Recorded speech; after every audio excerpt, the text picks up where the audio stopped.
नमस्कार दोस्तों, मेरे YouTube चैनल जया कहानी संसार में आप सभी का स्वागत है। राजा दुष्यंत और शकुंतला की प्रेम कहानी एक पौराणिक कहानी है। यह बहुत ही अद्भुत और रोचक कहानी है।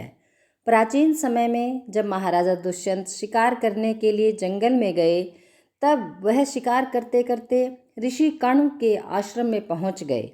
महाराजा दुष्यंत शिकार करते करते थक गए थे और उनको पानी पीने की प्रबल इच्छा हो रही थी, जिसके लिए वह महर्षि कण्व के आश्रम में चले गए, जहाँ पर महाराजा दुष्यंत का स्वागत बहुत धूमधाम से हुआ। और महाराज दुष्यंत की नज़र पास में ही खड़ी हुई शकुंतला पर पड़ी।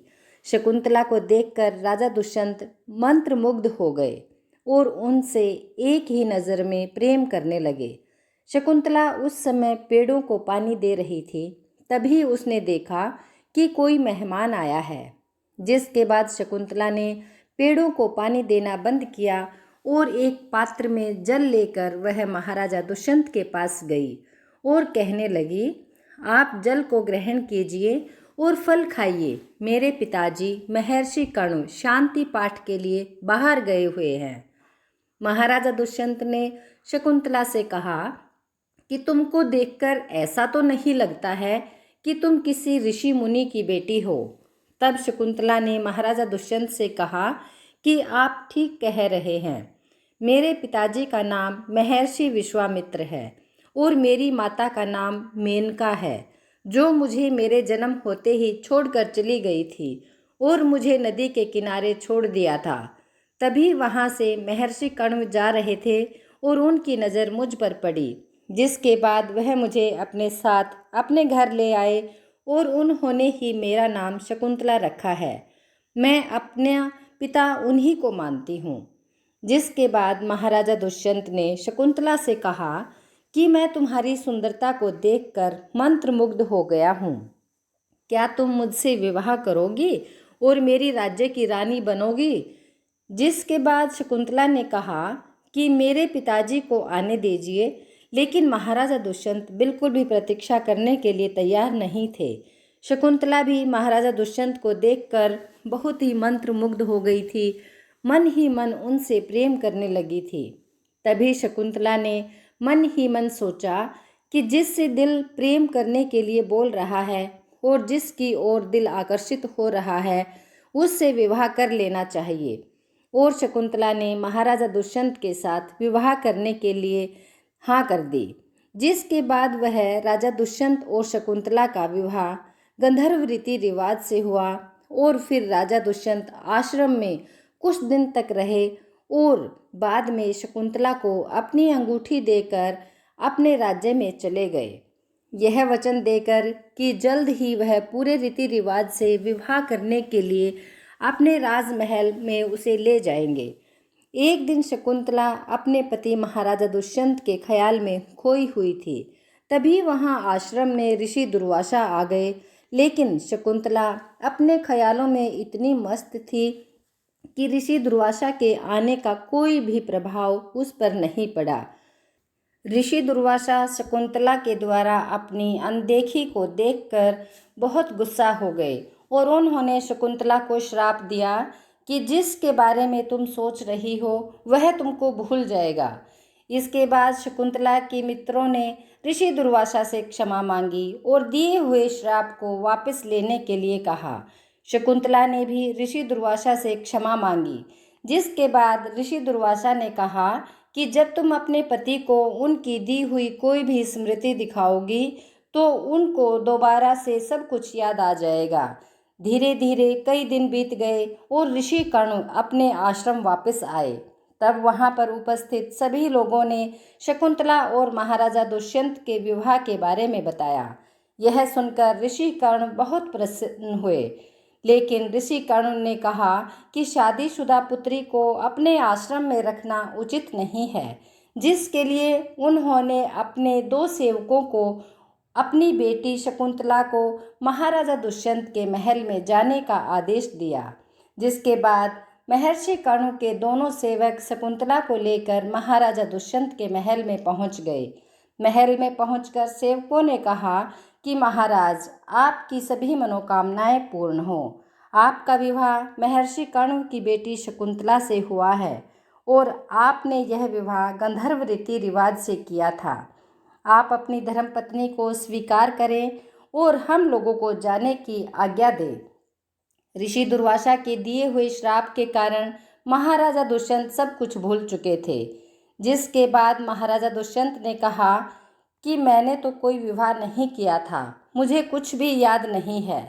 तब शकुंतला ने महाराजा दुष्यंत से कहा कि आपने पूरे गंधर्व रीति रिवाजों से मेरे साथ विवाह किया था और आपने कई वचन मुझको दिए थे, अब आप अपने वचनों से मुकर रहे हो। एक राजा होकर आपको ऐसा करते हुए शर्म आनी चाहिए।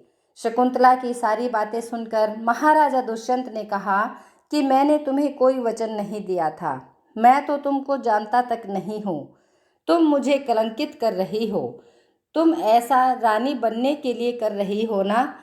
तो शकुंतला ने कहा, आपने मुझे अपनी अंगूठी दी थी। और शकुंतला ने जैसे ही अपनी उंगलियां देखी तो उंगलियों में वह अंगूठी नहीं थी। शकुंतला के हाथ से अंगूठी गंगा जी पार करते समय गंगा जी में ही गिर गई थी।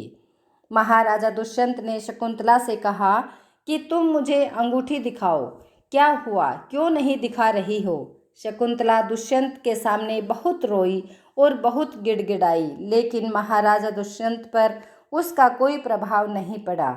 उन्होंने शकुंतला को स्वीकार करने से मना कर दिया, जिसके बाद ऋषि कणु के सेवक शकुंतला को वहीं छोड़कर वापस आ गए। इसके बाद राजपुरोहित ने शकुंतला को अपने घर ले जाने की आज्ञा महाराजा दुष्यंत जी से मांग ली।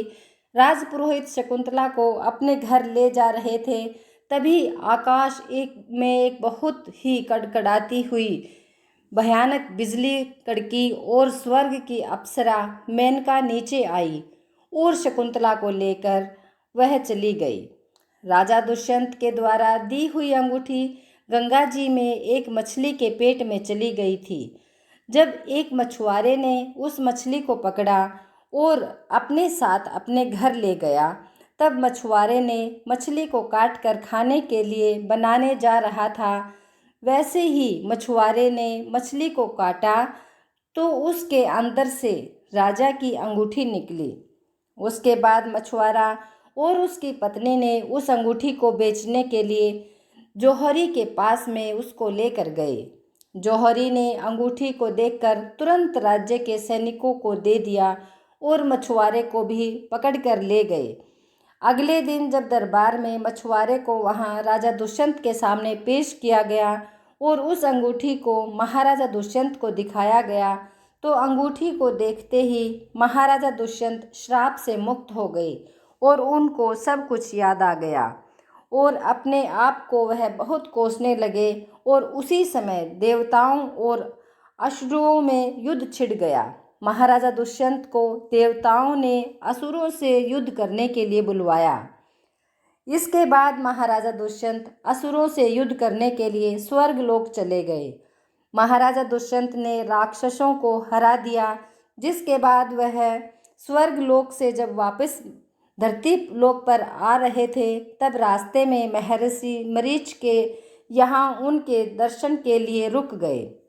वहाँ पर राजा दुष्यंत ने एक अलग ही दृश्य देखा।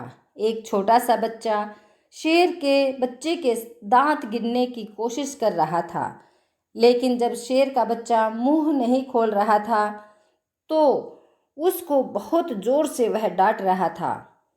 तभी वहाँ पर एक सेविका आई। उसने उस बच्चे को डांटा कि क्यों तुम शेर के बच्चे को परेशान कर रहे हो, तुम वापस घर जाओ, तुम्हारी माँ शकुंतला तुमको बुला रही है।